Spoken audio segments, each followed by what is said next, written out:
নওগাঁর মান্দায় কালিকাপুর খেয়াঘাটে ব্রিজ নির্মাণের দাবি স্থানীয়দের। নওগাঁর মান্দা উপজেলার কালিকাপুর খেয়াঘাটে আত্রাই নদীর উপর একটি ব্রিজ নির্মাণের জনপ্রত্যাশা বহুদিনের।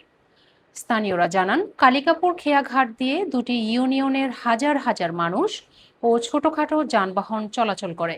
কিন্তু বর্তমান সময়ে এমন অবস্থা হয়ে গেছে যে শুধু ব্রিজ না থাকার কারণে এবং ওই রাস্তাটা সংস্কার না করার কারণে আজকে অনেক মানুষ এখানে চলাফেরা করতে পারে না।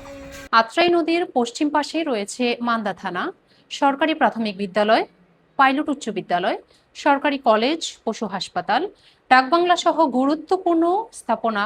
কিন্তু ব্রিজ না থাকায় শিক্ষার্থী সহ কৃষিপণ্য আনা নেওয়া করতে না পারায় চরম প্রভাব পড়ছে এই অঞ্চলের অর্থনীতিতে। আমাদের এমপি মহোদয় আমাদেরকে কথা দিয়ে গেছে যে প্রসাদপুর ব্রিজের পরে যদি কোনো ব্রিজ হয় আমরা অবশ্যই তোমাদের এই কালিকাপুরের ঐতিহ্যবাহী জায়গা এটা দরকার, কারণ বাস ট্রাক যেহেতু চলাফেরা করবে।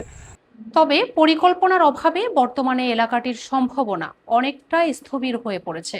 মান্দা উপজেলার ঐতিহ্যবাহী এই সর্বপ্রথম খেয়াঘাট এই কালিকাপুর বাজার, যেখানে প্রতিদিন হাজারো মানুষ ও যানবাহন চলাচল করে, সেই গুরুত্বপূর্ণ স্থানে এখনো সেতু নির্মাণের কোনো কার্যকর উদ্যোগ নেওয়া হয়নি।